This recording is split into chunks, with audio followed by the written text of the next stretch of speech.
জামাত ইসলামের টার্গেট হলো একটা মানুষ নামাজের মধ্যে আল্লাহর বান্দা হবে, নামাজের বাইরে গিয়েও যেন আল্লাহর বান্দা হতে পারে। সেই জন্য একটা বিশাল সিলেবাস দিয়েছে, তাফসির দিয়েছে, হাদিস দিয়েছে। এগুলো পড়াশোনা করে করে তুমি তোমার জীবনের চিন্তা ভাবনাকে পরিবর্তন করো, আচরণ এবং খাসলতগুলোকে বদলাও, তোমার চেতনাকে বদলাও, তুমি নিজের জীবন পুরাটাকে আল্লাহর বান্দা বানায়া ফেলো। কথাগুলো কি বুঝতেছেন নাকি? তাহলে বলেন তো, আপনারা পুরোপুরি বান্দা হতে চান কার? আরো জোরে বলেন কার? আল্লাহর বান্দা হতে চান কি শুধু নামাজের মধ্যে আল্লাহর বান্দা হবেন? হ্যাঁ, নামাজের মধ্যে আল্লাহর বান্দা হবেন না নামাজের বাইরে গিয়ে বান্দা হবেন? আচ্ছা বলেন তো, ছোট্ট একটা জানা কথা বলি, মানুষ যখন ডিমেন্ড নিয়ে বিয়ে করে, কি নিয়ে জোরে কন? ডিমেন্ড নিয়ে, আমার যৌতুক নিয়ে যখন বিয়ে করে, তখন বান্দা আল্লাহর থাকে না, এই যৌতুক প্রথার বান্দা হয়ে যায়। যৌতুক প্রথার বান্দা হয়ে গেল, কথা ঠিক না? যারা আল্লাহর বান্দা তারা কি যৌতুক নিতে পারবে? যেরকম পারবে? আজকে বাংলাদেশে যারা চাঁদাবাজি করতেছে এরা কার বান্দা? যারা চাঁদাবাজি করতেছে যারা বান্দা কি আল্লাহর? আল্লাহর বান্দা কি চাঁদাবাজি করতে পারে? আল্লাহর বান্দা কি ধর্ষণ করতে পারে? আল্লাহর বান্দা যদি হতো, চাঁদা না দেওয়ার কারণে স্বামীকে বেঁধে ফেলে স্বামীর সামনে স্ত্রীকে 5-7 জন মিলে ধর্ষণ করতে পারতো না, কথা ঠিক না? ভাইরা আমার, এরা তো আল্লাহর বান্দা নাই, এরা শয়তানের বান্দা হয়ে গেছে। কার বান্দা হয়ে গেছে জোরে কম?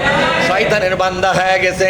সেজন্য আল্লাহ তাআলা বলছেন, আমার ভাইয়েরা, আল্লাহ তাআলা বলছেন, তোমরা যদি আমি আল্লাহকে বাদ দিয়া মানুষ মার্কা নেতাদের পেছনে থাকো।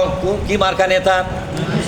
যেই নেতাগুলো কোরআনের কোনো সিলেবাস নাই, কোরআনের কোনো আন্দোলন নাই, কোরআনের কোনো আলোচনা নাই, এমনকি এমন একটা রাজনীতি আপনি করতেছেন যে রাজনীতির অফিসের ভিতরে গেলে বিড়ির পাশা পাওয়া যায়, কথা ঠিক না?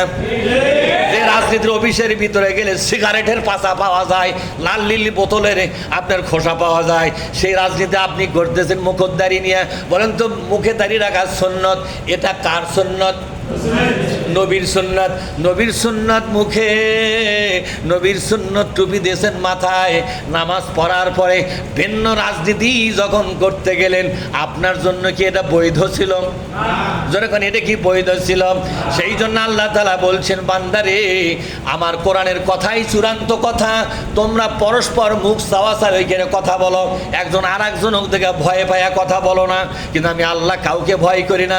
আমার কথা যা তা চূড়ান্ত হবে। কি হবে যেরকম? আমার কথা যা চূড়ান্ত হবে।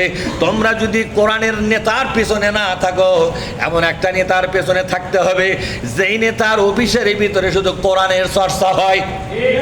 আচ্ছা বলেন তো, বিশ্ব নবীর যে দল ছিল, এই দল প্রকাশ্যে কোরআনের দাওয়াত দিয়েছে কিনা জোরে কোন? কিন্তু বিশ্ব নবীর বিভিন্ন জায়গায় অফিস ছিল, সাহাবাদের বাড়ি বাড়ি, অনেক সাহাবাদের ঘরে বাড়িতে অফিস ছিল।